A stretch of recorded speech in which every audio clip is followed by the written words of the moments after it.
সুপ্রিয় দর্শক শ্রোতা সবাইকে শুভেচ্ছা। বাংলাদেশের বিশেষ একটা পরিস্থিতিতে আমরা মাঝে, মাঝে প্রায় প্রতিদিনই আপনাদের সামনে আসার চেষ্টা করি। কোনো একজন অতিথিকে নিয়ে আসার চেষ্টা করি। বিশেষ পরিস্থিতিটা হচ্ছে বাংলাদেশের একটু অন্যভাবে বলি। ইংরেজিতে কনফ্লিক্ট অফ ইন্টারেস্ট একটা বলে একটা গুরুত্বপূর্ণ টার্ম আছে, যেটা আমাদের জীবনের নানা কাজে প্রতিটা মুহূর্তে পেশাগতভাবে, চাকরিতে, বৈষয়িক নানা কারণে কাজে লাগে। স্বার্থ স্বার্থদ্বন্দ্ব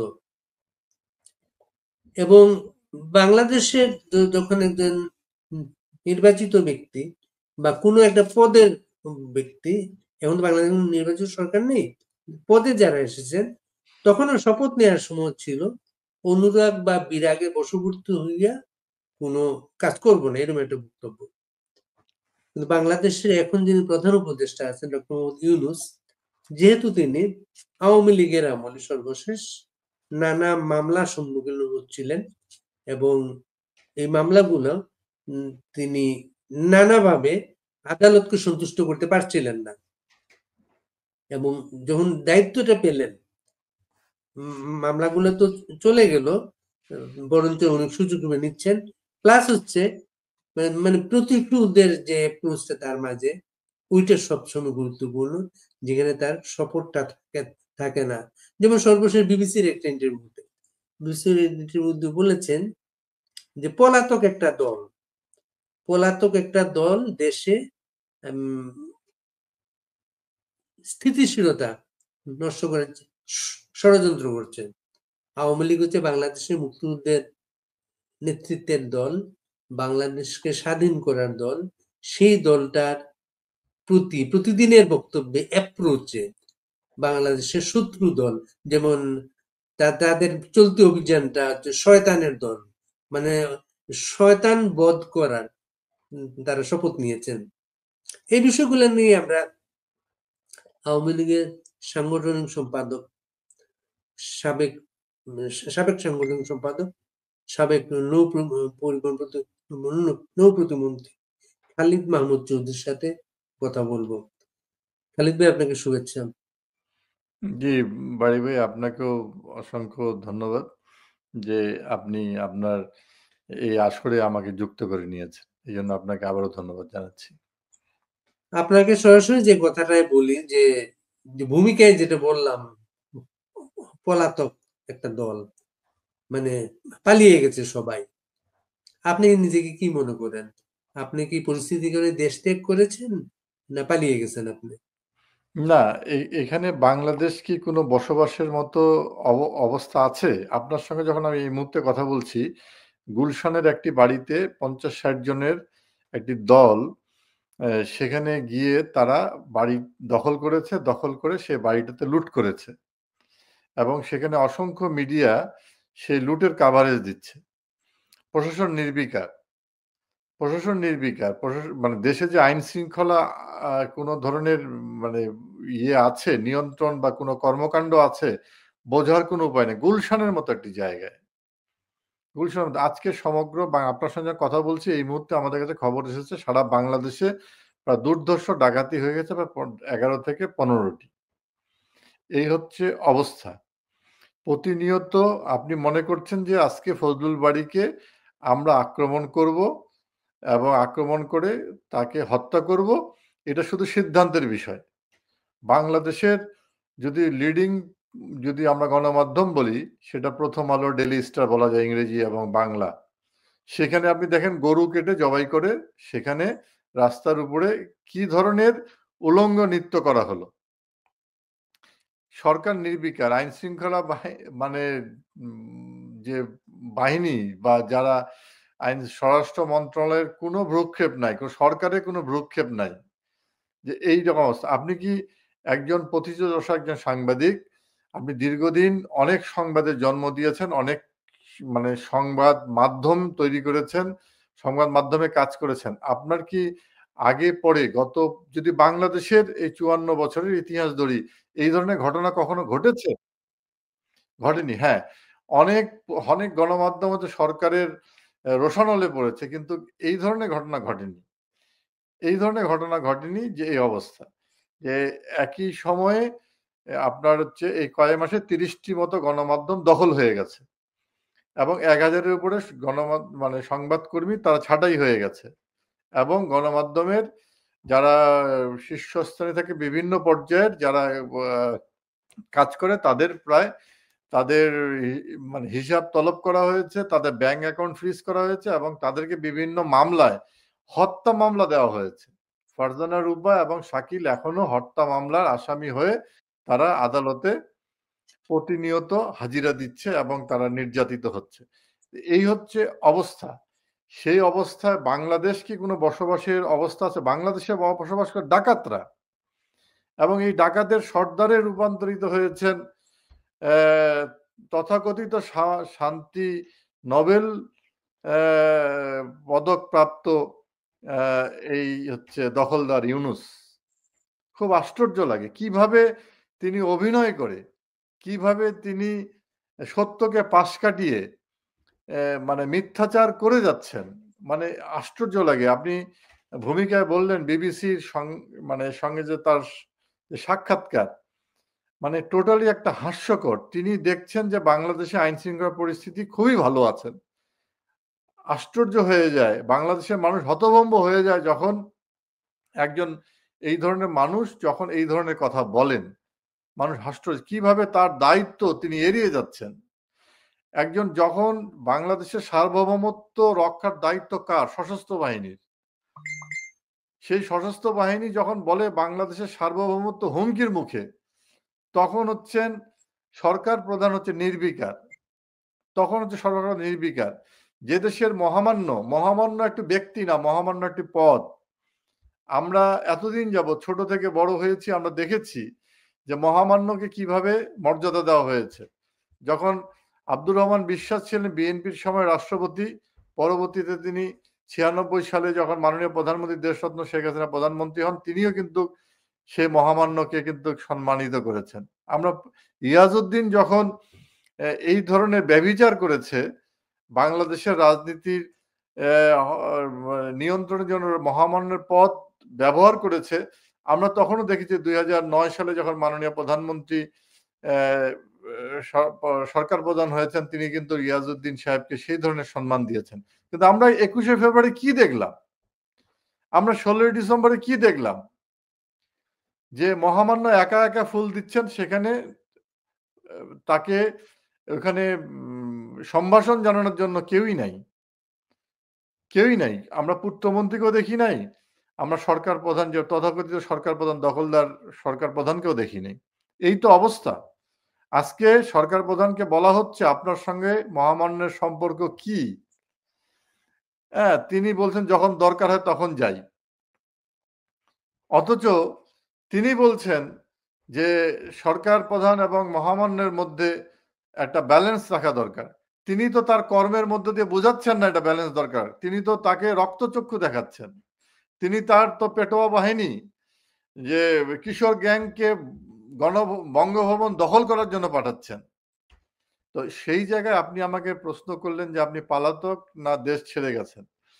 বাংলাদেশের মানুষ তো অসহায় হয়ে গেছে। বাংলাদেশের মানুষ এখন আপনি দেখছেন একজন নারী তিনি বাজারে গিয়ে আল্লাহর কাছে ফরিয়াদ করছেন। হে সৃষ্টিকর্তা তুমি আমাকে আমাদেরকে কিসের মধ্যে পাঠিয়েছো? যেখানে আমাদের রক্ষাকর্তা কেউ নেই, আমাকে নিরাপত্তা দেওয়ার মতো কেউই নেই। বাংলাদেশের মানুষের জীবন এখন একটা মানে কি হয়ে গেছে? মূল্যহীন হয়ে গেছে।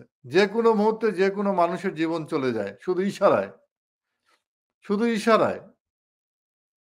এবং যারা যারা আজকে উপদেষ্টা হিসেবে শপথ নিয়েছেন তাদেরকেও হুমকি দেওয়া হচ্ছে। তাদেরকে হুমকি দেওয়া হচ্ছে। তাদেরকেও নাকি চেহলাম করা হবে তাদেরকে হত্যা করার পরে। এই ধরনের হুমকি দেওয়া হচ্ছে। তো সেই দেশে আমি পলাতক নাকি আমি দেশ ছেড়েছি, নাকি আমি নিজেকে রক্ষা করার চেষ্টা করছি, নাকি আমি আত্মগোপনে আমি কোনটা বলবো? বাড়ি ভাই এটা আপনি বুঝে নেন। দেশের অবস্থা কি পর্যায়ে আছে? আপনার উত্তরটা আপনার মতোই যথাযথ। খুব গুরুত্বপূর্ণ হচ্ছে আমরা তো দীর্ঘদিন সাংবাদিকতায় আছি বাংলাদেশে, রাজনৈতিক পরিবর্তন হয়,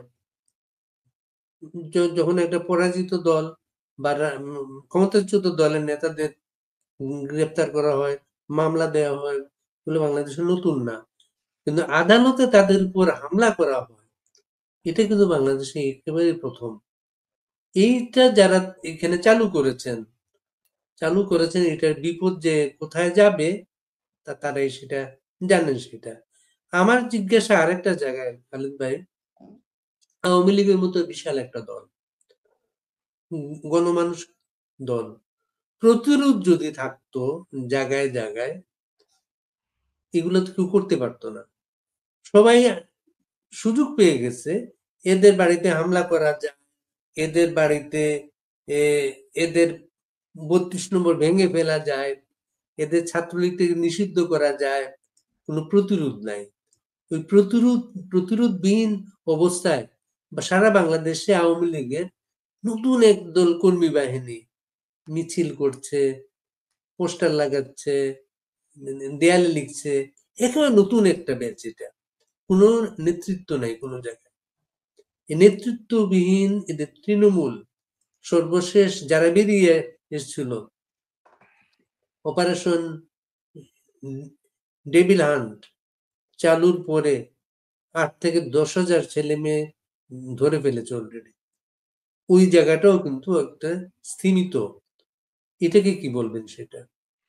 না, ঠিকই বলেছেন আপনি বাড়ি ভাই, যে আপনি সরকার পরিবর্তন ৯০ গণ অভ্যুত্থানে আমরা স্বৈরাচারী শাসনের অবসান ঘটিয়েছিলাম। কিন্তু সেই সময় কিন্তু কোনো স্বৈরাচারের সরকারের সঙ্গে যারা কর্তা ব্যক্তি বা ব্যক্তিবর্গ ছিলেন তাদের বাসায় হামলা হয়নি। তাদেরকে হত্যা করা হয়নি। তাদেরকে এই মব সন্ত্রাসের শিকার হতে হয়নি। আপনি যদি ৯৬ সালে জনতার মঞ্চ ওর মাধ্যমে খালেদা জিয়া পদত্যাগ করতে বাধ্য হয়েছিল।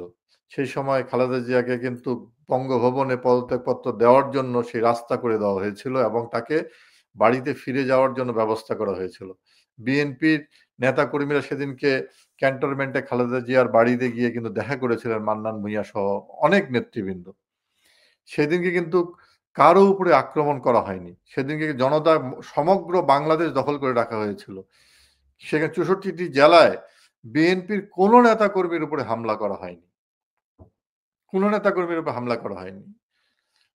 আমরা যদি ২০০৮ সালের বাংলাদেশের জনগণ যখন আওয়ামী লীগকে একটা ব্যাপক বিজয়ের মধ্য দিয়ে মানে দেশ পরিচালনার দায়িত্ব দিয়েছিল, তখনও কিন্তু এই ধরনের কিন্তু কোনো বিএনপি বা প্রতিদ্বন্দ্বী বা অপোজিশন কোনো রাজনৈতিক দলের নেতাকর্মীরা কিন্তু আক্রমণের শিকার হননি। যেখানে ২০০১ সালে যখন বিএনপি জামাত জোট ২০০১ সালে ১লা অক্টোবরের তথাকথিত নির্বাচনে লতিফুর রহমান আবু সাইদ এবং শাহাবুদ্দিন গংয়ের মাধ্যমে যে নির্বাচনটা হয়েছিল, সেই নির্বাচনের দিন আপনার বাড়ি আপনার খেয়াল আছে, রাত্রেবেলা থেকেই আওয়ামী লীগ নিধন শুরু হয়েছিল এবং সেটা ধারাবাহিকভাবে ৬ বছর চলেছে। কখনো বাংলা ভাই, কখনো শায়েক আব্দুর রহমান, কখনো আপনার ক্লিন হার্ট অপারেশনের মাধ্যমে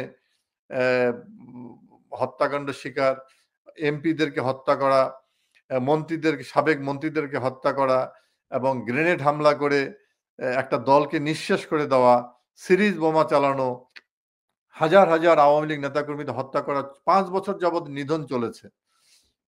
এত অত্যাচার, নিপীড়ন, নির্যাতনের পরেও ২০০৮ সালে কিন্তু কোনো বিএনপির নেতা বা নেতা কর্মীদের বাড়ি ঘরে হামলা চালানো, তাদের উপরে নির্যাতন করা, এই ধরনের ঘটনা ঘটেনি। কিন্তু আপনি দেখেন, যখনই আওয়ামী লীগ ক্ষমতা থেকে চলে গেছে, ৭৫-এ ১৫ই আগস্টে বঙ্গবন্ধুকে যখনই হত্যা করা হয়েছে, তারপরে আওয়ামী লীগ নিধন শুরু হয়েছে। ২০০১ সালের পরে একইভাবে আওয়ামী লীগ নিধন শুরু হয়েছে এবং আমরা দেখলাম ২৪ সালে যেইভাবে ষড়যন্ত্র করে, আজকে তো দিবালোকের মতো পরিষ্কার, মার্কিন যুক্তরাষ্ট্রের রাষ্ট্রপতি থেকে আরম্ভ করে আজকে সবকিছুই দিবালোকের মতো পরিষ্কার হয়েছে। কিভাবে এই মেটিকুলাসলি এই প্ল্যান তৈরি করা হয়েছে আজকে তো সেটা দিবালোকের মতো পরিষ্কার। সেই প্ল্যানের অংশ হিসাবে কিভাবে আওয়ামী লীগ নিধন করা হচ্ছে, বন্দুকের নলের মুখে আমাদের মাননীয় প্রধানমন্ত্রীকে বিমানে তুলে দেওয়া হলো এবং দেশ থেকে বাধ্য করা হলো এবং বলা হচ্ছে শেখ হাসিনা পালিয়ে গেছে। আশ্চর্য। এবং এই এই সংবাদের একটি দৃশ্য মাধ্যমে প্রচারণার মধ্য দিয়ে আওয়ামী লীগ নিধন, সেখানে মুহূর্তের মধ্যে আওয়ামী লীগের নেতাকর্মীদের বাড়ি ঘরে আক্রমণ, মন্ত্রীদের বাড়ি আক্রমণ, মিন্টু রোডে যতগুলো মন্ত্রীদের বাড়ি ছিল সিরিজ লুটপাট করা হয়েছে, হামলা করা হয়েছে।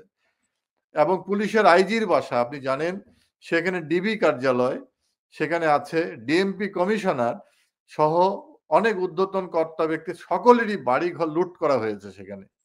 আওয়ামী লীগ সারা ঢাকা শহর সহ সমগ্র বাংলাদেশে 40,000-এর মতো আওয়ামী লীগের নেতা কর্মীদের বাড়ি ঘর ব্যবসা প্রতিষ্ঠান শুধু জ্বালিয়ে দেওয়া হয়নি, লুট করা হয়েছে, লুণ্ঠন করা হয়েছে এবং শত শত মানুষকে হত্যা করা হয়েছে। কি উলঙ্গ নৃত্য করা হয়েছে আপনি দেখেছেন।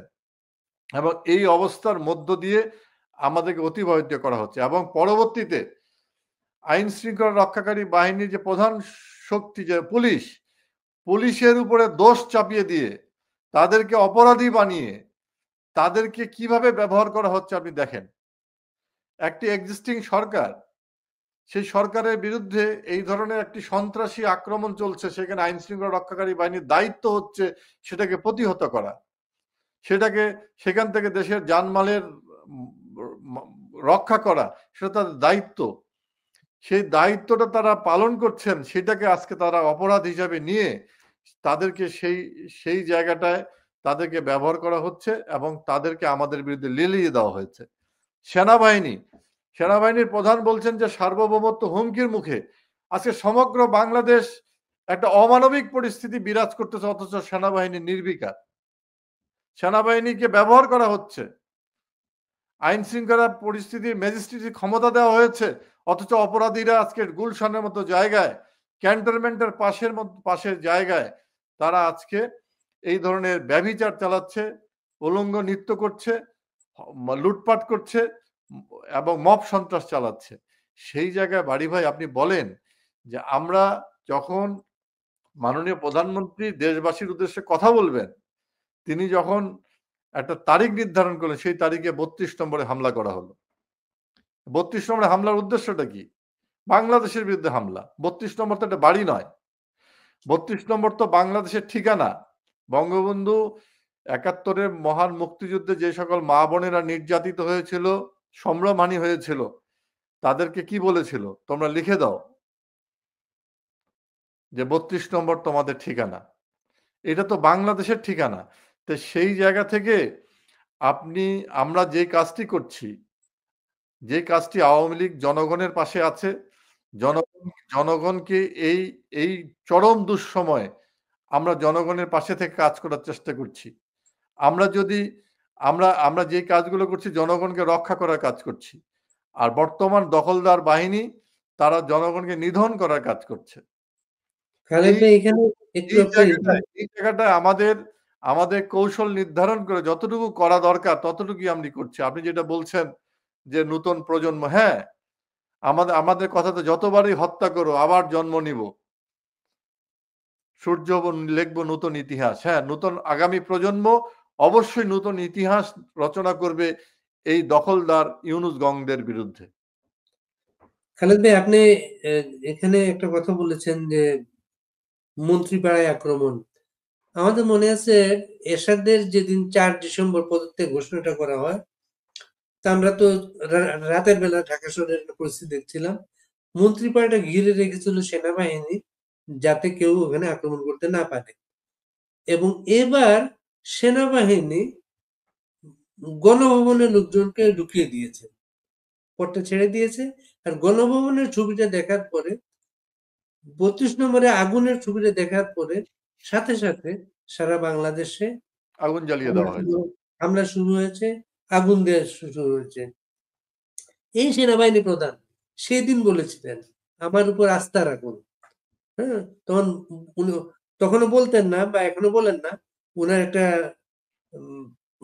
বলার ঢংটা এরকম আমাদের উপর আস্থা রাখুন, এই কথাটা না। সবসময় বলেন আমার উপর আস্থা রাখুন। কয়েকদিন আগে বলেছেন, পরে যদি আপনি বলেন আমি সতর্ক করি নাই, সতর্ক করছি। সবকিছু আমি বলেন।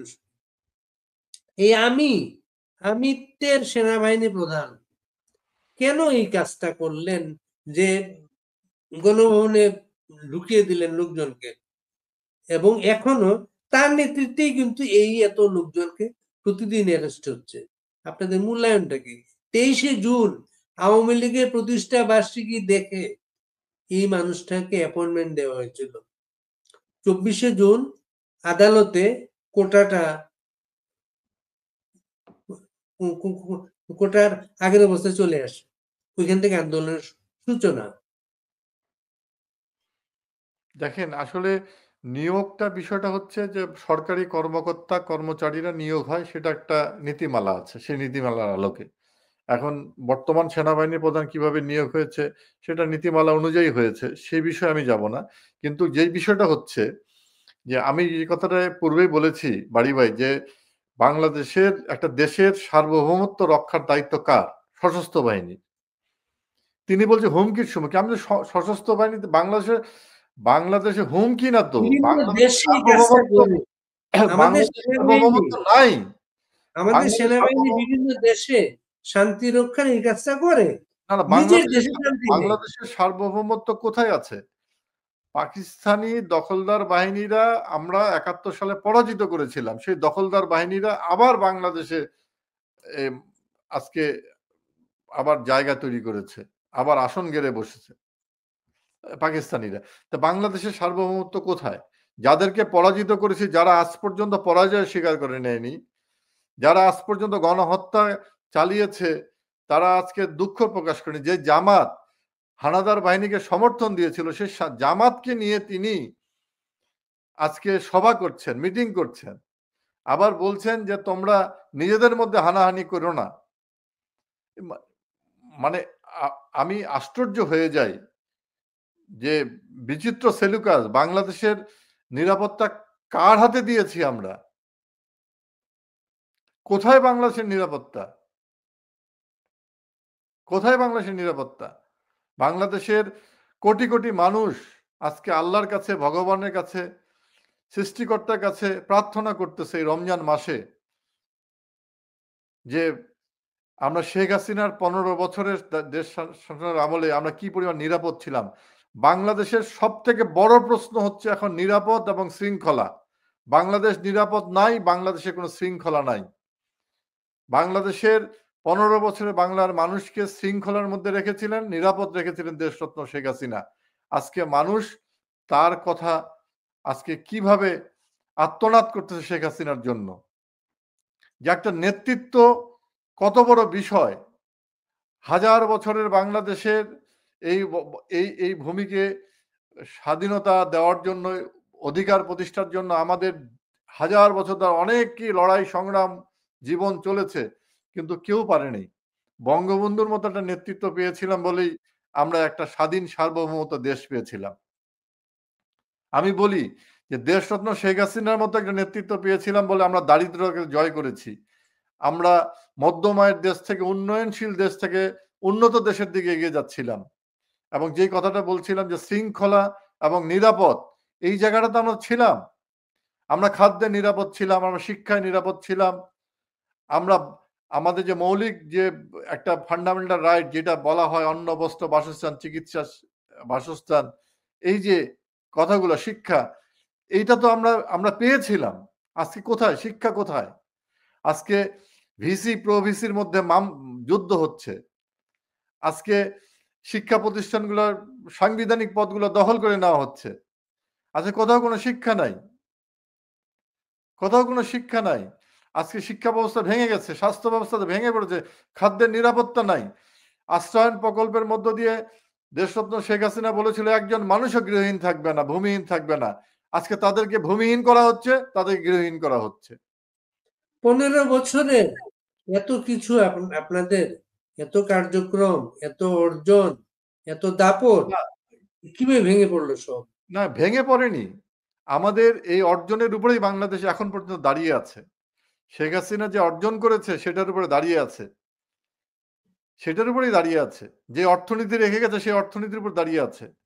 যে যোগাযোগ ব্যবস্থা, যে ডিজিটাল প্ল্যাটফর্ম, যে খাদ্য নিরাপত্তা, যে চিকিৎসা, যে শিক্ষা, বাংলাদেশে বাড়ি ভাই আপনি বলেন বাংলাদেশে বিশ্ববিদ্যালয় কয়টি ছিল 2009 সালে? প্রাইভেট এবং পাবলিক বিশ্ববিদ্যালয় মিলে 30 থেকে 35টি।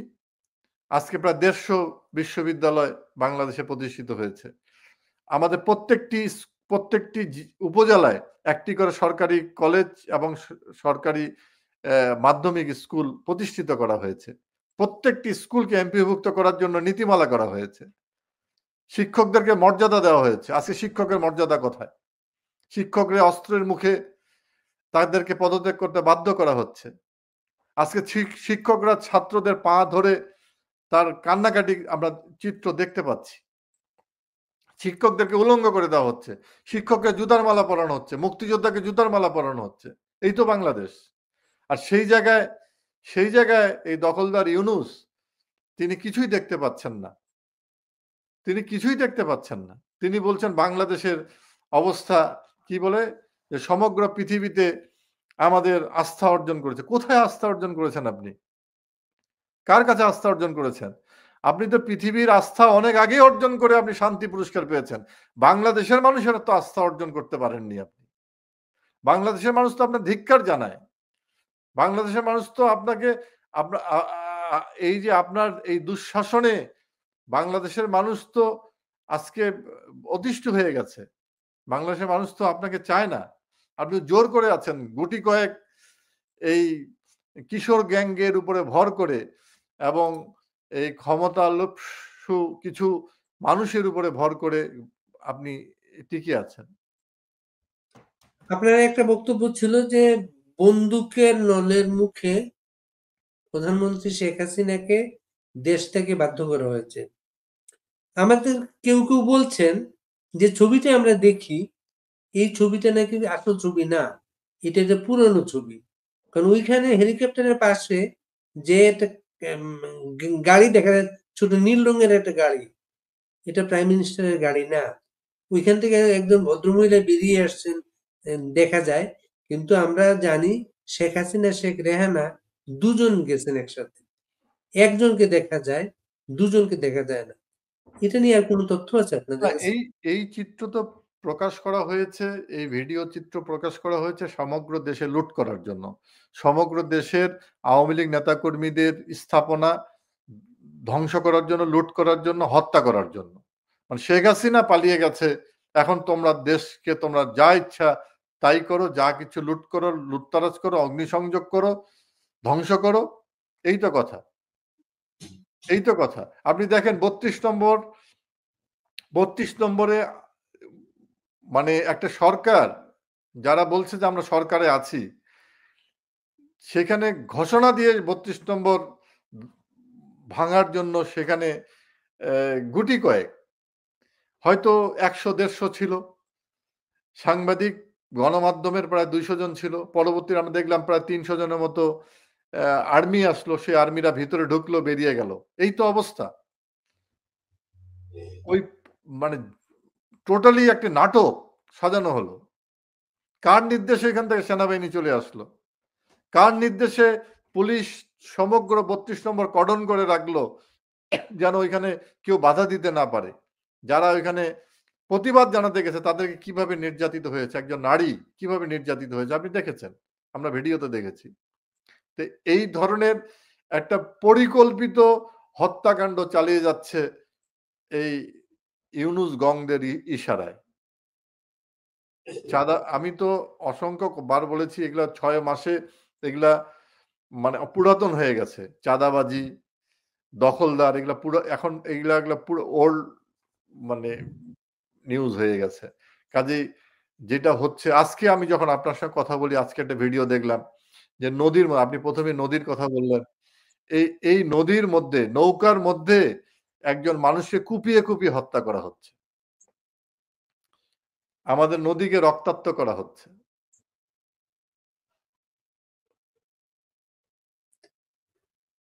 খালেদ ভাই, আপনারা নানা মিডিয়ায় নানা রকম খবর আসছে আওয়ামী লীগ কিভাবে ঘুরে দাঁড়াবে, আওয়ামী লীগকে প্রতিরোধটা। একটা তথ্য গতকাল থেকে আছে, সার্জিস আলম আপনাদের ছাত্রলীগের ছাত্র শিবিরের যারা আত্মগোপন করেছিল তাদের একজন সার্জিস আলম, সেই সার্জিস আলম নতুন দলটার একজন নেতা। সে বলেছে শেখ হাসিনার ফাঁসি না হওয়া পর্যন্ত নির্বাচনের কথা কেউ মুখে আনতে পারবে না। এটার উত্তর উত্তর কি? কি আপনি আমার কাছে নিবেন নাকি দখলদার ইউনূসের কাছে নিবেন? এটা তো আপনাদের প্রতিক্রিয়া কি? না, এটা তো তাকে আপনারা উত্তর যেন দেওয়া উচিত। তারা দয়া করছে, আমি তারা যেন যেটা দয়া, বলি যে আওয়ামী একজন লীগকে দয়া বাংলাদেশে করে রাজনীতি করতে বাংলাদেশে দেবে। যে কোনো আইনের শাসন নাই, এই শব্দ উচ্চারণের মধ্য দিয়ে প্রমাণিত হয়ে যায়।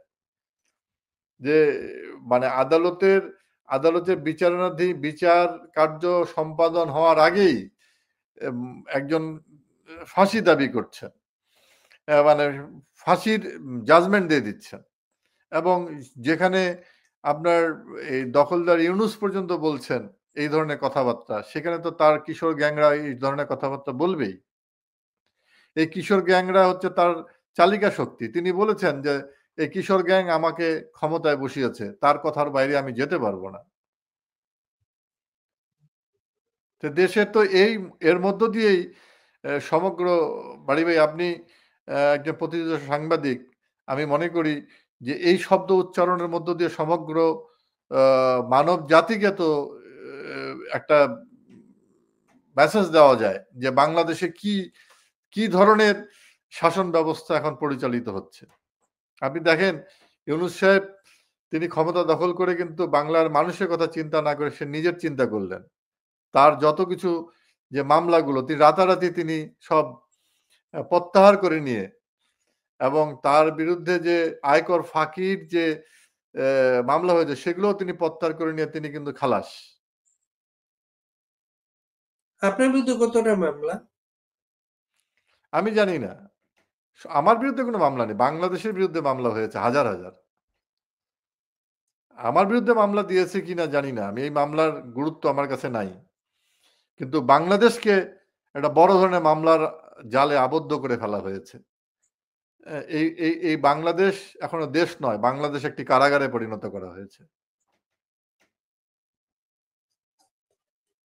আইন উপদেষ্টা বলেছেন এই মার্চে, মার্চে আজকে 5 তারিখ, এই মার্চের মধ্যে শেখ হাসিনার বিচার শুরু হবে এবং অক্টোবর নাগাদ বিচার শেষ হয়ে যাবে। উনারা তো শেখ হাসিনাকে ভয় পান। দেশরত্ন শেখ হাসিনাকে ভয় পান কেন? দেশরত্ন শেখ হাসিনার সঙ্গে বাংলার মানুষ আছে। বাংলার আপামর জনসাধারণ, নারী, পুরুষ, যুবক, তরুণ, ছাত্র-ছাত্রী সকলেই শিশুরা পর্যন্ত শেখ হাসিনাকে ভালোবাসেন। শেখ হাসিনাকে শ্রদ্ধা করেন। কারণ তার লিডারশিপ। তার লিডারশিপের কারণেই আমরা একটা একটা একটা একটা শ্রদ্ধা, একটা মর্যাদার জায়গায় বাংলাদেশ গিয়েছিলাম। এই এই এই লিডারশিপটাকে তারা ভয় পান। সেইজন্য তারা শেখ হাসিনাকে হত্যা করতে চান। তাদের দুঃখ যে শেখ হাসিনাকে তারা হত্যা করতে পারেননি। এই ক্ষোভ থেকেই তারা এই ধরনের কথাবার্তাগুলো বলছেন। কারণ তারা জানেন যে তাদের পরিণতি কি হবে তারা জানেন। এই মামলাগুলোর মোকাবেলার প্রস্তুতিটা কি আপনাদের? কি মোকাবেলা করবেন আপনি বলেন? কোন দেশে কোন আইন আছে যে আপনি মোকাবেলা করবেন? যেই দেশে যেই দেশে একজন পুলিশ প্রহরত অবস্থায় একজন আসামিকে আক্রমণ করা হয়, গ্রেপ্তারকৃত একজনকে আক্রমণ করা হয়, যেখানে এজলাসের মধ্যে গিয়ে ছুরিকাঘাত করা হয়, যেখানে আক্রমণ করা হয়, যেখানে জেলখানার ভিতরে ঢুকে আক্রমণ করা হচ্ছে, হ্যাঁ? যেখানে একজন অ্যা আপনার ডিভিশন পাওয়ার কথা, তাকে যেখানে মানে কনডেম সেলে রাখা হচ্ছে, হ্যাঁ? যা ইচ্ছা তাই করা হচ্ছে। সেখানে আপনি কে কিসের আইনের বি ইয়ে চান? যেখানে আপনার পাবলিক প্রসিকিউটর বলে দিচ্ছে, কবে ফাঁসি হবে, কোন জেলে ফাঁসি কার্যকর করা হবে সেটা বলে দিচ্ছেন। তাহলে এখানে বিচারক তো এগুলো সব নাটক, সাজানো নাটক। এখানে তো আপনি আইনি লড়াই কোথায় করবেন? আদালতে কোনো উকিল থাকবে না আপনাদের? না, আইনি উকিলকে তো যেতে দেওয়া হচ্ছে না। আপনাকে আমি একটা দায়িত্ব দিলাম যে আপনি দেখেন সুপ্রিম কোর্টে কতজন সিনিয়র লয়ার সুপ্রিম কোর্টে প্র্যাকটিস করছেন। মানে আমরা বাংলাদেশে বিভিন্ন বারগুলোতে কারা কারা সিনিয়র লয়াররা যেতে পারে কিনা আপনি দেখেন, কাউকে যেতে দেওয়া হচ্ছে না। কোনো উকিলের পক্ষে মানে ওকালতি করতে দেওয়া হচ্ছে না, কোনো আসামির পক্ষে ওকালতি করতে দেওয়া হচ্ছে না। এই তো অবস্থা। আইনের শাসন, আইনকে তো মানে পকেটে ঢুকিয়ে ফেলা হয়েছে। যে দেশের কোনো সংবিধানকে মানা হচ্ছে না, যে দেশের মানে আইন শৃঙ্খলা রক্ষাকারী বাহিনীকে প্রতিনিয়ত তিরস্কার করা হচ্ছে, সে দেশে আপনি আইন শৃঙ্খলা বা আইনের শাসন আপনি কোথায় পাচ্ছেন? আর সেই জায়গায় আমরা আইনি লড়াই লড়বো কিভাবে বলেন? সমগ্র পৃথিবীর মানবতা যে চিত্র আমরা দেখতে পাই, সেই চিত্রকে হার মানিয়েছে বাংলাদেশের মানবতার বিরুদ্ধে অপরাধ। এই ইউনুস গংদের নেতৃত্বে কি পরিমাণ! এখানে কোনো নারীর স্বাধীনতা নাই। আপনি জানেন একজন পুলিশ, তিনি গর্ভবতী ছিলেন। তাকে যখন আক্রমণ করা হয়েছে সে বলেছে যে আমি গর্ভবতী, আমার গর্ভে সন্তান আছে, তোমরা আমাকে মেরো না। তাকেও খুঁচিয়ে হত্যা করা হয়েছে। ব্যানর দিয়ে তার গর্ভের সন্তানকে হত্যা করা হয়েছে। এটা তো ৭১-এর মানবতা বিরোধী অপরাধকে হার মানিয়েছে। এই মামলাগুলো যখন কোর্টে আসবে, আপনাদের কি উকিল থাকবে না তাহলে? আমি তো জানি না উকিল থাকবে কি থাকবে না, এটা তো বর্তমান দখলদাররা নির্ধারণ করে দিবে। আমরা তো কোনো উকিলের সঙ্গে কথা বলতে পারছি না। আমাদেরকে তো আইনি কোনো প্রক্রিয়া যেতে দেওয়া হচ্ছে না। আমাদেরকে তো রাস্তাঘাটে হত্যা করা হচ্ছে। তারা বলছে আওয়ামী লীগের বিচার সম্পন্ন হওয়ার পরে আওয়ামী লীগের লোকজন যদি ক্ষমা চায়, তাহলে তারা আওয়ামী লীগকে দয়া করে তারা রাজনীতি করার সুযোগ দেবে কিনা সেটা তারা পরে জানাবে। এরা তো মুক্তিযুদ্ধের দখলদারদের দল কথা। আওয়ামী লীগের দয়ার পাত্র। দখলদারদের কথা। আওয়ামী লীগের জন্ম হয়েছে পাকিস্তানি শাসকদের বিরুদ্ধে। যখন আমার ভাষার উপরে আক্রমণ হয়েছে, যখন আমার সংস্কৃতির উপরে আক্রমণ হয়েছে, তখনই আওয়ামী লীগ সৃষ্টি হয়েছে ৪৯ সালের ২৩শে জুন। সেখান থেকে ২৩ বছরের লড়াই সংগ্রামে আওয়ামী লীগের নেতৃত্বে বাংলাদেশ নামক একটা দেশ সৃষ্টি হয়েছে জাতির পিতা বঙ্গবন্ধু শেখ মুজিবুর রহমানের নেতৃত্বে। এই ৭৫ বছরের ইতিহাসের এই গৌরবমণ্ডিত এই বাংলাদেশ আওয়ামী লীগ এখন তাদের কথায়, তাদের করুণা নিয়ে চলবে, এটা হাস্যকর একটি ব্যাপার। আওয়ামী লীগকে দাবায় রাখার ক্ষমতা এই কিশোর গ্যাংদের আছে। ডক্টর ইউনূস একবার দল গঠন করেছিল। দল গঠন করে তিনি যখন সর্বস্ব হারিয়ে ফেলেছিলেন, তখন তিনি বলেছিলেন, আমি মাপ চাই, ন্যাড়া বেলতলায় একবারই যায়। কিন্তু সেই ন্যাড়া কিন্তু আবার বেলতলায় এসেছেন। আমি জানি না এর পরিণতি কি হবে। আপনারা কবে ফিরবেন দেশে? কিভাবে ফিরবেন? কোনো প্রক্রিয়া ঠিক হয়েছে? একই কথা ১৯৭১ সালে আমাদের পূর্বসূরিদের শুনেছিলাম যে কবে স্বাধীন বাংলাদেশে পা রাখবো, কবে বাংলাদেশের স্বাধীন পতাকা উড়বে।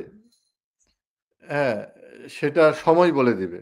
তবে যা পরিস্থিতি তৈরি হয়েছে বাংলাদেশে, সেই দিন আর বেশি দিন নয়, বেশি দূরে নয়।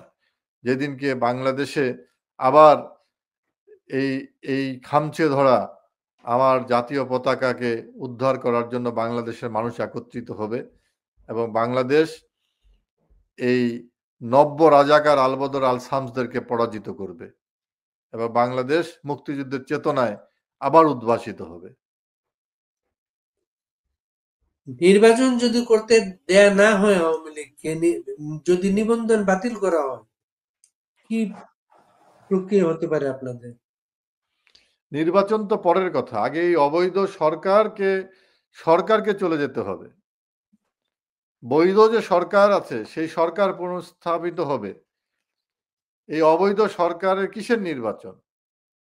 অবৈধ সরকারের এই সিদ্ধান্ত বাংলাদেশের মানুষ মানে না। এটা তো জোর করে অস্ত্রের মুখে তারা তো দেশ দখল করে আছে। তাদের কোনো সিদ্ধান্তই বাংলাদেশে বাস্তবায়িত হবে না। বৈধ সরকার পুনঃপ্রতিষ্ঠিত হতে হবে মানে কি আওয়ামী লীগ সরকার? ডেফিনেটলি বাংলাদেশের বৈধ সরকার প্রধান এখনো দেশরত্ন শেখ হাসিনা। সাংবিধানিকভাবে তিনি বৈধ প্রধানমন্ত্রী। আজকে দখল করে রাখা হয়েছে। তিনি ইলেক্টেড প্রধানমন্ত্রী। একটা ইলেক্টেড গভর্নমেন্ট দেশ পরিচালনা করছিল। কিভাবে দখল করা হয়েছে আপনি দেখেন। কিভাবে দখল করা হয়েছে? ওই যে বলা হয়েছিল তিনি আমেরিকার তার যে অভিভাবক আছেন ক্লিনটন ফাউন্ডেশন, সেই প্ল্যাটফর্মে দাঁড়িয়ে তিনি বলেছেন না মেটিকুলাসলি প্রি প্ল্যান। তো সেই প্রি প্ল্যান অনুযায়ী করা হয়েছে। এত সহজ নয়। আমাদের দেশে একটা কথা হচ্ছে যে চোরের 10 দিন গৃহস্থের 1 দিন। ওই 1 দিনের জন্যই আমরা অপেক্ষা করে আছি। আমরা চোরকে ঘায়েল করবই। বাংলার মানুষ ষড়ঋতুর দেশ। এই দেশে এত সহজ নয়। এই মার্চে কোনো সম্ভাবনা আছে? অনলাইনে নানা তারিখ আসছে, নানা কথা বলা হচ্ছে। বাড়ি ভাই, সম্ভাবনা মার্চ, এপ্রিল, মে, জুন, জুলাই নয়। সম্ভাবনা প্রতিদিনই আছে। সম্ভাবনা প্রতিদিনই আছে। যেকোনো মুহূর্তে যেকোনো দিনই আপনার এই সম্ভাবনা জাগরিত হতে পারে, এই সম্ভাবনা বাস্তবায়িত হতে পারে। আমি বলেছি সময়ের ব্যাপার। এই সময় যখন নির্ধারিত হবে তখনই কিন্তু বাংলার মানুষ মুক্তিযুদ্ধের পতাকা নিয়ে, চেতনা নিয়ে রাস্তায় বেরিয়ে আসবে। এটা শুধু সময়ের ব্যাপার। ৭১-এ আওয়ামী লীগ নেতারা পরিস্থিতির কারণে ভারতে আশ্রয় নিয়েছিলেন। ২৪-এ এ ধরনের আরেকটি ঘটনা ঘটেছে। ৭১-এ আওয়ামী লীগ মুক্তিযুদ্ধ করেছে, দেশ স্বাধীন করেছে। এখনকার কৌশলটা কি হতে পারে? আমরা দেশেই লড়াই করছি। আমাদের নেতা মাননীয় প্রধানমন্ত্রী দেশরত্ন শেখ হাসিনা তাকে অস্ত্রের মুখে তাকে দেশ থেকে বের করে দেওয়া হয়েছে। তিনি আবার জনতার সম্ভাষণ নিয়ে দেশে ফিরে আসবেন। এতে কোনো ভুল নাই। বাংলার মানুষ অধীর অপেক্ষায় তার জন্য অপেক্ষা করতেছে যে কবে তিনি ফিরে আসবেন, কবে এই বাংলাদেশকে আবার নিরাপদ এবং শৃঙ্খলা ফিরিয়ে আনবেন, সেই কামনায় বাংলার মানুষ অপেক্ষা করছে। মানুষ তো একটা সুনির্দিষ্ট তথ্য চায়। সেই সুনির্দিষ্ট তথ্যটা কি? আপনার কর্মীরা নতুন কোনো একটা কথা শুনতে চায়। না, আমাদের বাংলাদেশ আওয়ামী লীগের নেতা কর্মীরা, আমি সবসময় বলি নেতা, কর্মী, সমর্থক, ভোটার তারা সকলেই সচেতন। যে মানুষটি নৌকায় ভোট দেয়, যে ভোটারটি, তিনি কিন্তু বিশ্বাস করেন যে এই নৌকায় ভোট দিচ্ছি মানে আমি নিরাপদ থাকব। যেই কর্মীটা এই বাংলাদেশ আওয়ামী লীগের জন্য কাজ করেন, তিনি জানেন যে এই বাংলাদেশ আওয়ামী লীগের জন্য কাজ করছি, বাংলাদেশ নিরাপদ থাকবে। এবং বাংলাদেশ আওয়ামী লীগের নেতারা সেইভাবেই কাজ করেন বাংলাদেশকে নিরাপদ রাখার জন্য। আমরা কিন্তু সেটা প্রমাণ করেছি। এই বাংলাদেশে এই ভূখণ্ডের যত কিছু অর্জন গত ৭৫ বছরে সব আওয়ামী লীগের হাত ধরেই হয়েছে। অন্য কোনো দল এখানে কিন্তু কোনো ভূমিকা নেই। সব জায়গায় আওয়ামী লীগ নেতৃত্ব দিয়েছে। আওয়ামী লীগের নেতৃত্বেই হয়েছে। কাজেই আমাদের কর্মীদেরকে কোনো অনুপ্রেরণা, কোনো সাহস দেওয়ার প্রয়োজন নাই। আমাদের প্রত্যেকটি নেতা, কর্মী, সমর্থক, ভোটার সাহসী আছে, তারা সচেতন আছে। কখন কি করতে হবে তারা জানে। আওয়ামী লীগ নেতা নির্ভর দল নয়, আওয়ামী লীগ কর্মী নির্ভর, সমর্থক, ভোটার নির্ভর দল। কাজেই আওয়ামী লীগকে কোনো পথ দেখাতে হবে না। আওয়ামী লীগের নেতা, কর্মী, সমর্থক, ভোটাররা তারা পথ তৈরি করে এবং সেই পথ ধরেই বাংলাদেশ এগিয়ে যাবে। কোভিডের সময় বাংলাদেশে এবং সারা পৃথিবীতে নতুন একটা ধারা তৈরি হয়েছিল, অনলাইনে কথা বলা, জুমে কথা বলা, জুমে বৈঠক করা। আওয়ামী লীগ গত ৬ মাসে এখন পর্যন্ত ওইরকম কোনো বৈঠক করেছে আওয়ামী লীগের নেতারা, এমন কোনো তথ্য আমাদের কাছে নেই। না, এটা আপনার কাছে তথ্যটা না থাকাটাই স্বাভাবিক। কারণটা হচ্ছে যে এই তথ্য যদি আপনার কাছে থাকে তাহলে আমাদের নেতাকর্মীরা আরো বেশি বিপদগ্রস্ত হবে। তবে আমাদের সমগ্র বাংলাদেশের নেতাকর্মী, শুধু আওয়ামী লীগের নেতাকর্মী সমর্থকদের মধ্যে না, সমগ্র বাংলাদেশের মানুষের সঙ্গে আমাদের যোগাযোগ আছে। প্রতিনিয়ত যোগাযোগ হচ্ছে। আমি আজকে আপনার সঙ্গে এই কয়েক মিনিটের বসার মধ্যে আমি অনেকগুলো আজকের খবর দিয়েছি। আমাদের কাছে এই ধরনের তথ্য আছে বলেই তো, যোগাযোগ আছে বলেই তথ্যগুলো আপনাকে দিতে পারলাম। তো কাজেই আমাদের যোগাযোগ আছে। বাংলাদেশের আওয়ামী লীগের সঙ্গে একমাত্র মানুষের সম্পর্ক আছে, অন্য কারো নয়। কারণ আওয়ামী লীগ তো ক্যান্টনমেন্ট থেকে জন্ম নেয়নি। আওয়ামী লীগ তো কোনো সরকারের পৃষ্ঠপোষকতায় জন্ম নেয়নি। আওয়ামী লীগ জন্ম নিয়েছে এই দেশের মাটি, মানুষ, সংস্কৃতি, এই দেশের চেতনাকে লালন করে বাংলাদেশ আওয়ামী লীগ জন্ম হয়েছে। কাজে আওয়ামী লীগের সঙ্গে নেতাকর্মীদের তো যোগাযোগ আছেই, সাধারণ মানুষেরও যোগাযোগ আছে। হাজার হাজার নেতা কর্মী অসহায় অবস্থায়, তাদের হাজার না লক্ষ লক্ষ নেতা কর্মী অসহায় অবস্থায়, তাদের পড়াশোনা বন্ধ হয়ে গেছে, তাদের চাকরি হারিয়েছে, জীবিকা হারিয়েছে, তারা কোনো দিশা পাচ্ছে না অর্থনৈতিকভাবে। তাদের জন্য কোনো সেল, কোনো ধরনের কার্যক্রম সম্পর্কে আমরা কি জানতে পারি? আপনি ঠিকই বলেছেন। আমাদের প্রচুর হাজার হাজার সরকারি কর্মকর্তা থেকে বিভিন্ন পর্যায়ে চাকরিচ্যুত হয়েছে। লক্ষ লক্ষ ছাত্র তার শিক্ষা জীবন থেকে বঞ্চিত হয়েছে এবং ব্যবসা বাণিজ্য থেকে আরম্ভ করে স্বাভাবিক জীবনযাপন, আপনি প্রায় ৫০ ভাগের উপরে মানুষ আজকে বিপর্যস্ত। আপনি বলেন ৫০ ভাগের মতো মানুষ যখন বিপর্যস্ত থাকে একটি দেশের, সেখানে সেই দেশ কি এগিয়ে যেতে পারে? সে দেশ এগিয়ে যেতে পারে না। সে দেশ এগুতে পারে না। এবং এই যে এগুতে পারবে না, এই কাজটি করছেন বর্তমান দখলদার বাহিনী। এই বাংলাদেশ যেন ব্যর্থ হয়ে যায়। এই বাংলাদেশ যেন স্বাধীনতার যে সুখটা দেশরত্ন শেখ হাসিনার নেতৃত্বে বাংলাদেশের মানুষ পাওয়া শুরু করেছিল, এই সুখটা যেন চিরবঞ্চিত হয়। বাংলাদেশের স্বাধীনতা যেন ব্যর্থ হয়। বাংলাদেশের বাংলাদেশে যেন আবার পাকিস্তানি ভাবধারা এখানে চালু হয়।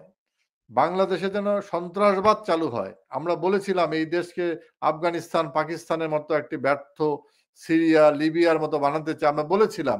আজকে আমাদের কথাগুলো সত্য হয়েছে। আজকে আজকে এই দখলদার ইউনূস বাংলাদেশকে সেই ব্যর্থতার জায়গায় নিয়ে যাওয়ার জন্য সর্বাত্মক এই ৫০ ভাগ জনগোষ্ঠীকে আজকে বিপদগ্রস্ত করতেছে। ইনশাআল্লাহ এই ৫০ ভাগ জনগোষ্ঠী তারা যখন নিজেকে সামলে উঠে একত্রিত হবে, তখন এই বাংলাদেশ আবার পূর্বের অবস্থায় ফিরে যাবে। কারণ আওয়ামী লীগ কখনো প্রতিশোধের রাজনীতি করে না। যখনই ক্ষমতায় আমরা ৯৬ সালে ক্ষমতায় আসার পরে আমরা সাধারণ যে আইন অনুযায়ী অপরাধীদেরকে শাস্তির ব্যবস্থা করেছিলাম। আমরা কিন্তু স্পেশাল ট্রাইব্যুনাল করি নাই। জাতির কিন্তু দাবি ছিল স্পেশাল ট্রাইব্যুনাল করে বঙ্গবন্ধুর হত্যাকারীদেরকে বিচার করা। আমরা কিন্তু সেই প্রতিশোধের জায়গায় যাইনি। আমরা কিন্তু ৭১ মানবতার বিরুদ্ধে যারা অপরাধ করেছে তাদেরকে কিন্তু আমরা আইনি প্রোটেকশন দিয়েছি। তারা আইনজীবী নিয়োগ করার সুযোগ পেয়েছে।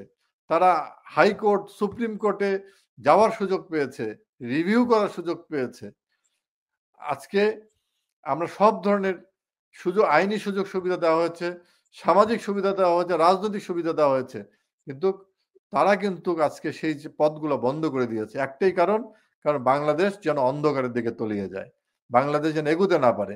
কারণ আপনি ৫০ ভাগ জনগোষ্ঠীকে যদি আপনি অন্ধকারে রেখে একটা দেশকে কখনো আলোর দিকে নেওয়া যায় না। শেখ হাসিনা ছিলেন আলোর দিশারি। দখলদার ইউনূস হচ্ছেন অন্ধকারের প্রেতাত্মা। এতদিন আমরা সবাই দেখলাম আওয়ামী লীগের নেতা কর্মী মন্ত্রীদের বাড়িতে হামলা হচ্ছে, আগুন দিয়ে পুড়িয়ে দেওয়া হচ্ছে। গতকাল আমরা হঠাৎ অন্য একটা দৃশ্য দেখলাম। আওয়ামী লীগের একজন সাবেক এমপি, তার বাড়িতে আইন শৃঙ্খলা রক্ষাকারী বাহিনী না, কিছু লোকজন গিয়ে তল্লাশি করলো এবং লুটপাট করলো, সবকিছু নিয়ে গেল। এগুলা প্রতিরোধ কিভাবে সম্ভব? না, এটা তো প্রতিরোধ সম্ভব না।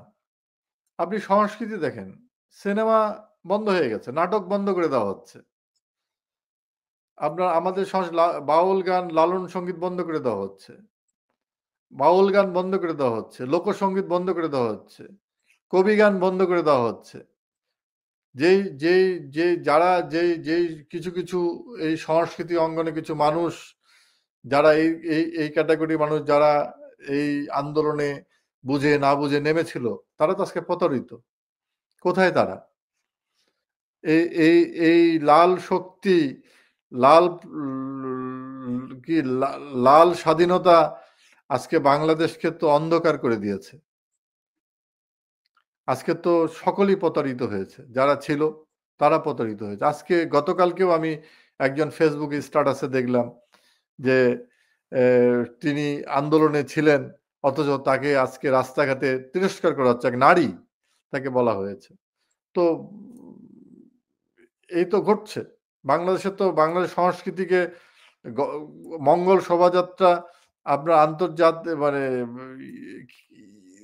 মানে স্বীকৃতি পেয়েছিল।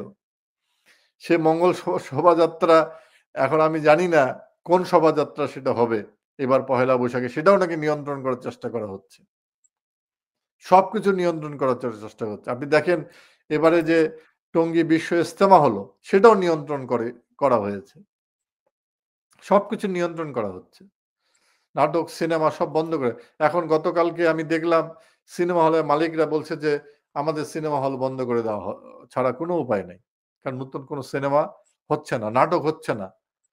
শিল্পকলা একাডেমিতে কি চলছে আপনি দেখেন। ২১শে ফেব্রুয়ারি ঢাকা শহরে আহসান মঞ্জিলে কাওয়ালি অনুষ্ঠান হচ্ছে। উর্দু গানের আসর বসানো হয়েছে। এখন শুনলাম যে শিক্ষা উপদেষ্টা যিনি দায়িত্ব পাচ্ছেন, তিনি নাকি উর্দুতে বিশেষজ্ঞ। সেই কারণে তাকে শিক্ষা উপদেষ্টা বানানো হচ্ছে। তো বাংলাদেশকে কোথায় নিয়ে যাওয়া হচ্ছে? এই দায়িত্ব কি একজন সব না একজন এমপির বাইরে এই দায়িত্ব কি সব কি আওয়ামী লীগের? বাংলাদেশের সংস্কৃতিকে রক্ষা করার দায়িত্ব আওয়ামী লীগের? বাংলাদেশের মুক্তিযুদ্ধের চেতনা রক্ষা করার দায়িত্ব আওয়ামী লীগের?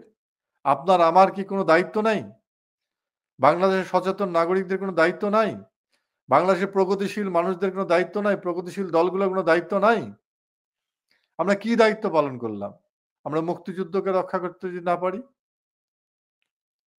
আওয়ামী লীগ তো মুক্তিযুদ্ধকে সম্মান দিয়েছিল। মৃত্যুর পরে তাকে যে রাষ্ট্রীয় সম্মান, এটা তো আওয়ামী লীগ প্রতিষ্ঠা করেছে। আপনাদের সাবেক গুরুত্বপূর্ণ নেতা এস.টি. ইমাম, তার ছেলে এমপি, তার বাড়িতে তার বাড়িতে আক্রমণ করা হয়েছে। সেখানে আবার পরিচয়, একটি বিশেষ রাজনৈতিক দলের পরিচয় দিয়ে বলেছে আমি অমুক দলের নেতা। এবং সেখানে আইন শৃঙ্খলা রক্ষাকারী বাইরে জানি সেটা মিডিয়ার নেতাকর্মীরা সেখানে লাইভ টেলিকাস্ট করছে, একটা বাড়ি লুট হচ্ছে। বিচিত্র সেলুকাস। এত মিডিয়া তৈরি করলেন আপনারা, সব দেখি উল্টো পথের যাত্রী। না, আমরা তো গণমাধ্যমে একটা বিশাল ক্যানভাস তৈরি করেছিলাম। এখানে হাজার হাজার গণমাধ্যম কর্মীর সংস্থান হয়েছিল। বাংলাদেশের গণমাধ্যম উন্মুক্ত ছিল। আজকে দেখেন বলা হচ্ছে যে ১৫ বছর আমাদের গলা চিপে হত্যা করা হয়েছে। আমার খুব হাসি পায়। আমি অসংখ্য এই ধরনের মানুষের সঙ্গে, যারা বলছে যে কথা বলতে পারিনি, অসংখ্য মানুষের সঙ্গে এইরকম টক শোতে আমি কথা বলেছি। তাদের কাছে আমরা শুনছি আজকে যে গলা চিপে রাখা হয়েছে, কথা বলতে দেওয়া হয়নি। এমন একদিন নাই যে অপোজিশন বাংলাদেশের সরকারের সমালোচনা করেনি, এমন কোনো দিন নাই। আমরা যখন ২০০১ সালে ৬ সালে আমরা মাঠে ছিলাম, প্রেস ক্লাব নিষিদ্ধ ছিল। রাজপথ নিষিদ্ধ ছিল মিছিল মিটিং এর জন্য। কিন্তু ১৫ বছরের রাজপথ উন্মুক্ত ছিল। প্রতিনিয়ত কথা বলেছে। এখন তারা বলছে যে এখন কি কথা বলতে পারছেন আপনি? কোন সাংবাদিক লিখতে পারে? ৩০টি সংবাদ মাধ্যম দখল হয়ে গেছে বলতে পারে কেউ?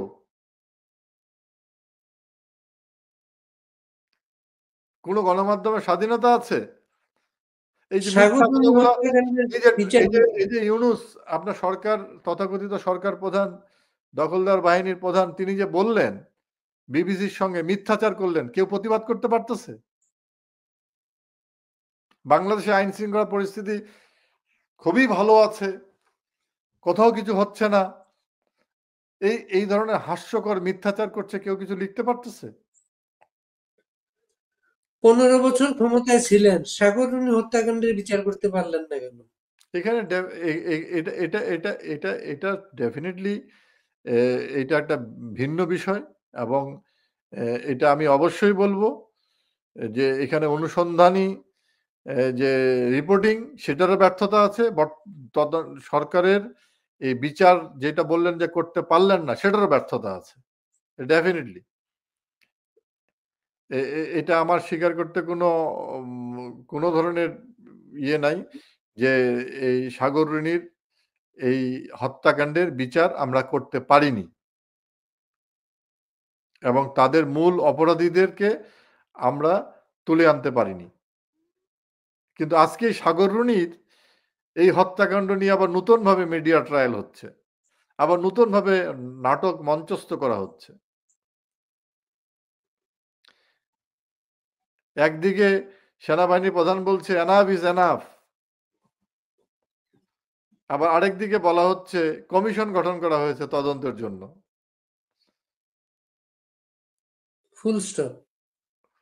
তো এখন ঘটনা হচ্ছে ফুল স্টপ, রাইট। তো ঘটনা হচ্ছে যে এই তো বাংলাদেশ। সাগররুনি যখন যেটা হত্যাকাণ্ডের যখন যেটা দরকার আমাদের বিরুদ্ধে অস্ত্র হিসেবে ব্যবহার করা, তখন সেটা করছে, তখন সেটা করছে। তো কোনো কথা বলতে দেওয়া হচ্ছে না। গণমাধ্যমকে কথা বলতে দেওয়া হচ্ছে না। খুবই গণমাধ্যমের এত অসহায়ত্ব কখনো কি আপনি দেখেছেন? আপনি আপনি হলফ করে বলেন, আপনি কখনো দেখেছেন এই অসহায়ত্ব? সাগররুনি হত্যাকাণ্ডের বিচার করতে না পারার একটা ব্যর্থতা স্বীকার করলেন। এরকম আরো ব্যর্থতাগুলো চিহ্নিত করেছেন? না, আছে। আমাদের দুর্বলতা অনেক আছে। একটা নাই, অনেক আছে হয়তো। অনেক দুর্বলতা আছে। আমরা সেগুলো হয়তো, আপনি যদি একটি করে ধরেন, অনেক কিছুই বলা যাবে। আমরা আমরা যেমন যে জিনিসটা হচ্ছে আমাদের মুক্তিযুদ্ধের যে সংস্কৃতি, সেটা, সেই জিনিসটা আমরা নতুন প্রজন্মের কাছে তুলে ধরতে আমরা দুর্বলতার পরিচয় দিয়েছি। এটা সত্য কথা। আমার মুক্তিযুদ্ধের যে আমার ৩০ লক্ষ মানুষের আত্মদানের যে এ গো যে গৌরবগাথা ইতিহাস, যে আমার মা-বোনের যে আত্মত্যাগের ইতিহাস, সেটা যদি নতুন প্রজন্মকে আমরা হয়তোবা সঠিকভাবে জানাতে পারিনি, সেজন্য তারা বিপথগামী হয়েছে। হ্যাঁ? সেজন্যই তারা আজকে ইনকিলাব জিন্দাবাদ বলছে। যেখানে জয় বাংলা বলার কথা। যেখানে বলার কথা মুক্তিযুদ্ধ আমার চেতনা, মুক্তিযুদ্ধ আমার বিশ্বাস, সেখানে সে বলছে ইনকিলাব জিন্দাবাদ। এটা ডেফিনিটলি আমাদের ব্যর্থতা। আমরা সেই শিক্ষাটা হয়তো তাদের দিতে পারিনি। আমাদের সংস্কৃতি তুলে ধরার দুর্বলতা অবশ্যই আছে। এটা তো স্বীকার তবে সবকিছুর পরেই আপনি এই ঘটনা প্রবাহ হওয়ার জন্য, এই ঘটনা তো বাংলাদেশের মানুষ জড়িত না। এই যে আপনি ৫ই আগস্টের ঘটনা, তো এই সকল কারণে তো ঘটনা ঘটেনি। ৫ই আগস্টের ঘটনা ঘটেছে বাংলাদেশকে হত্যা করার জন্য। এটার সঙ্গে তো আওয়ামী লীগের ব্যর্থতার কোনো বিষয় নাই।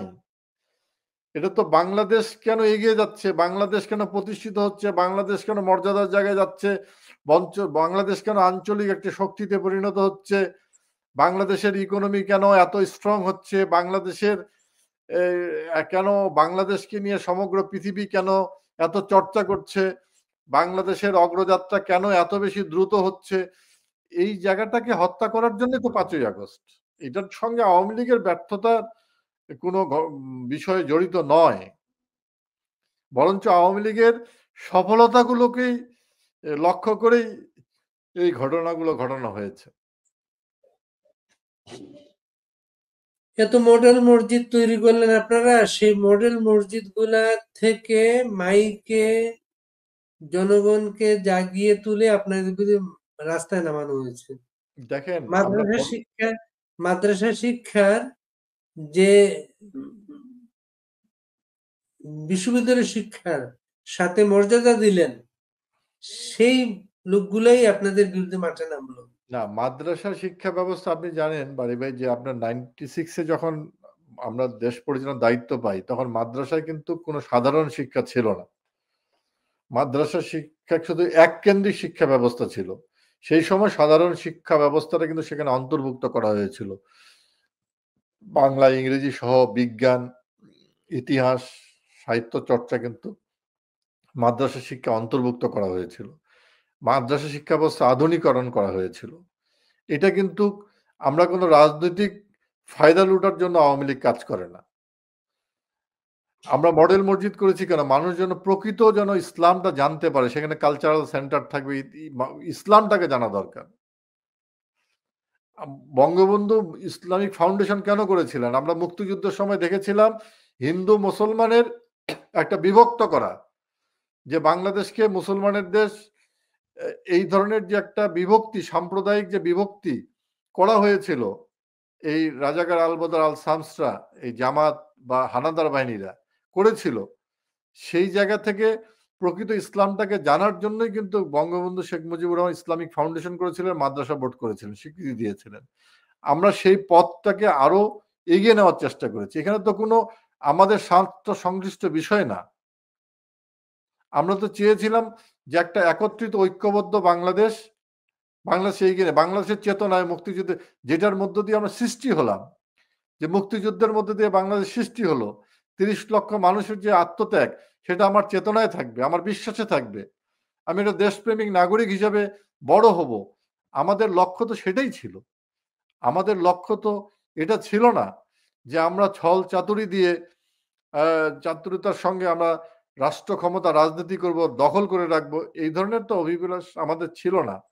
আমরা ছিলাম যে সমগ্র জনগোষ্ঠী, সমগ্র শিক্ষা ব্যবস্থা মধ্য দিয়ে বাংলাদেশ একটা অগ্রগামী দেশে পরিণত হোক। আমরা তো সেই জায়গায় নিয়েও গিয়েছিলাম এবং আমাদের চেষ্টা সফল হয়েছিল বলেই তো 5ই আগস্ট এই ধরনের ষড়যন্ত্র করে এই ধরনের একটা দেশ বিরোধী ঘটনা ঘটানো হয়েছে। খালেদ ভাই, আমরা আজকে শেষ করব। শেষের আগে আপনার নেতা কর্মীদের উদ্দেশ্যে তাদের আশা দেয়ার, ভরসা দেয়ার কোনো বক্তব্য যদি আপনি রাখেন। দেখেন, আওয়ামী লীগ সবসময় ত্যাগের রাজনীতি করে, ভোগের রাজনীতি করেনি। আজকে আওয়ামী লীগের নেতা কর্মীরা যে যেখানে আছে, এই কঠিন পরিস্থিতির মধ্যেও তারা বাংলাদেশের মানুষের সঙ্গে আছে এবং তারা বাংলাদেশকে হৃদয়ে ধারণ করে এবং তারা সব সময় এই প্রতিকূল পরিস্থিতির মধ্যে যুদ্ধ করে যাচ্ছে। তাদেরকে কোনো ধরনের ভয়, ভীতি এবং লোভ লালসা দিয়ে আওয়ামী লীগের নেতা কর্মীদের কখনো বশ করা যাবে না এবং আওয়ামী লীগই এই বাংলাদেশকে আবার মুক্তিযুদ্ধের চেতনায় ফিরিয়ে আনবে। এই যারা ত্যাগী, যারা নির্যাতিত হচ্ছে, যারা নিপীড়িত হচ্ছে, যাদেরকে এইভাবে নির্যাতন করা হচ্ছে, এইটাই তাদের শক্তি। এই নির্যাতন, নিপীড়ন তাদেরকে দেশপ্রেমে আরো বেশি শক্তি যোগাচ্ছে এবং ইনশাল্লাহ আমরা দেশরত্ন শেখ হাসিনার নেতৃত্বে এই বাংলাদেশকে আমরা মুক্তিযুদ্ধের চেতনায় একটা নিরাপদ, একটা সুশৃঙ্খল বাংলাদেশে রূপান্তরিত করব। আপনাদের কাছে এমন কোনো তথ্য আছে আওয়ামী লীগে ভাঙন ধরানোর চেষ্টা চলছে? দেখেন, আওয়ামী লীগের ভাঙন ধরানোর কোনো সুযোগ নাই। আওয়ামী লীগ মুক্তিযুদ্ধের চেতনার রাজনীতি করে, আওয়ামী লীগ অসাম্প্রদায়িক চেতনার রাজনীতি করে, আওয়ামী লীগ বঙ্গবন্ধুর আদর্শকে ধারণ করে। এই জায়গায় ভাঙন ধরানোর কোনো সুযোগ নেই। যারা এই সেকুলার মুক্তিযুদ্ধ বঙ্গবন্ধুর চেতনায় থাকবে তারা কখনো ভেঙে যাবে না। মরে যাবে কিন্তু ভেঙে যাবে না। আওয়ামী লীগে যে অনুপ্রবেশ ঘটেছিল সেটা তো এখন আপনারা বুঝতে পারছেন। না, দেখেন, আওয়ামী লীগ তো বৃহৎ একটা রাজনৈতিক দল, মাল্টি ক্লাস অর্গানাইজেশন, বৃহৎ বটবৃক্ষ। এখানে বিভিন্ন ভাবে অনেকেই আশ্রয় নিতে পারে, অনেকে ঢুকতে পারে, সেটা আলাদা জিনিস। আওয়ামী লীগের আদর্শ তো অন্য জিনিস। এই আদর্শ তো ছিনতাই করা যায় না। মুক্তিযুদ্ধের আদর্শ ছিনতাই করা যাবে? বঙ্গবন্ধুর আদর্শ ছিনতাই করা যাবে? অসাম্প্রদায়িক রাজনীতি ছিনতাই করা যাবে? আমাদের রাজনীতি ক্রিস্টাল ক্লিয়ার, আমাদের রাজনীতি একদম পরিষ্কার। আমরা মুক্তিযুদ্ধ, বঙ্গবন্ধু এবং অসাম্প্রদায়িক রাজনীতি করি। এতে কোনো ধরনের আর কোনো কিন্তু ভেজাল নাই। আর নির্ভেজাল রাজনীতি করে আওয়ামী লীগ। আমরা কোনো ছল চাতুরির আশ্রয় নেই না। কাজেই আওয়ামী লীগ বাংলাদেশের মানুষের কাছে পরীক্ষিত একটি রাজনৈতিক দল। যারা নতুন নতুন গজাচ্ছে তাদেরকে পরীক্ষা দিতে হবে।